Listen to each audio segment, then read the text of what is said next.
Alright, we're going to start off with taking off the lower cover here. It's 2 screws on each side. You will have to start the car up. Turn the wheel so you can get access to these screws. And then there should be one more right below.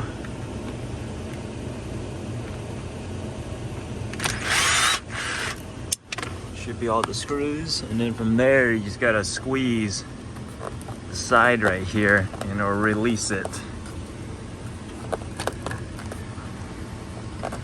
which it's not doing. So let's try it from this side. I might have to go get a little, there we go, just pull down on it, works too. But usually you just squeeze in on here and it pops the cover off, and that gives us access to where the switch harness is. From there, we're gonna have to turn. You can turn the car off now. Let me find those screws before I lose them. And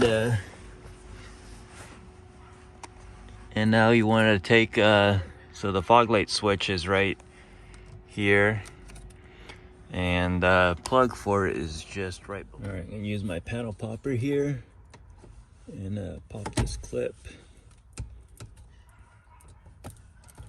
Free up the harness a little bit.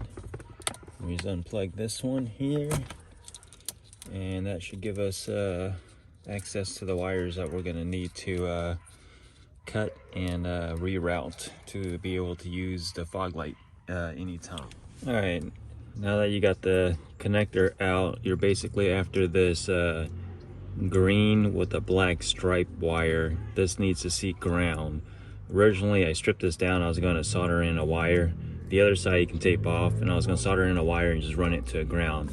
After we're looking at the wiring diagram, the wire just right above it is a white with a black stripe. Literally right above it is actually a ground. It's a solid ground. So what I'm going to do is just tap into that using these wire splices. So the way it works is the inside wire goes here, the wire you want to tap goes on the outside, and then once you get it together, let's see if I can get this back over here. It goes there, it goes there, and crimp that down, and that would connect the 2 wires together without having to do any soldering.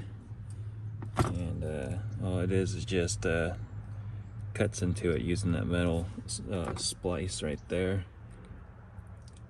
and then you just put the cover back on, and then we're done. The other side you can tape off, leave it, don't matter. Just put it right there where it's supposed to go, and then we just plug this back in. So now that that wire has a ground, we're good. All right, now that we got step 1 done up here, we're basically done up here. We got the ground. Next, we gotta give power to the fuse or the fog light side. What you're gonna want to do is take the 4 10mm off to take the lower cover off. I already took the little 10mm bolt right here for the off the fuse block here. We need to basically get behind here. There's a bunch of wires there that we need to get access to. In order to do that, we gotta take the 10mm here, and there's a 10 up here, but can't get to that 10 above there until you take this duck off. It just comes right off like you just saw. And then there's another duck. I took this out so we can see it a little bit better. There's another duck here, and there's the bolt faces upright, so we can't like get to it. I mean, I don't know, maybe you could, but I'm just gonna take the duck out. To take this duck off, it's held right here. You can see this plastic piece right here. There's a little Phillips or 8mm, up to you on how you want to go about there. I'm going to hit it with the Phillips here.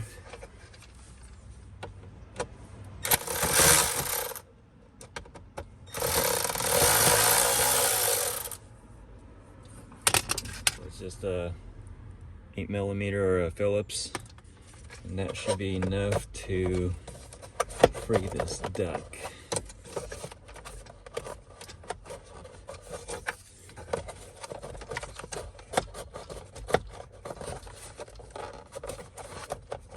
or not. All right, well, it's enough to move it out of the way. So let me see if I can get this closer. So right in here, if I move it out of the way, you can see there's a little 10mm right there on the back side, right where my finger is. So if I just move this out of the way, that'll be enough room for me to get me a swivel 10mm in. This box peeled back far enough to access the wires. I crawled under here and I noticed there was these fuses or relays back here, and it was getting caught on this metal bracket here that's bolted right here, and it's like kind of keeping me from pulling this thing down. It's just two 10mm bolts. Two 10mm bolts, took those off. I did have to take the kick panel off, which is fairly easy if you've never done it before. It's just 4 screws here, and there's like a plastic screw right there, and then you just pull back on this. And now I should be able to drop this fuse panel back a little more. Yeah, see, so we'll get it out at least down, and now I'm just gonna unplug it so you can actually see. 1 connector, 2, 3. See, it's blue, and then the one right below this blue one. Gotta hold this camera up to it. So right below the blue one is right here. Is the one we're gonna go with this unplugged. It looks like it should be this yellow with the red stripe right here on the corner by itself. Mine has no daytime running light, so that's what's so tricky about doing these, is that all these models, the wiring colors change depending on which what options you have on it. Mine's a 2004 Sequoia Limited 4x4, no daytime running lights, and that's the wire we're gonna cut, and I'm gonna run it straight to power, and that should give me independent control of my fog lights. So the wire that's gonna go to power is gonna be on the connector side. You can see the wire is tapped. I used another one of these little wire tap splices and added a wire to it. The other side of the wire that I cut is back here. I taped it off because it does have power when the headlights are turned on. So basically I'm gonna take this wire. Finally got my added circuit here. Basically allows you to tap one of these fuses here and add a constant, or add power to whatever you want to have power to. So I finally got mine already installed. Here it is. It's tapped into the fuse for it's using the same power, or where the fog lights get its power from, I guess. But there it is. It's all installed and it's working like it's supposed to. Vehicle's off, headlights off, fog lights on.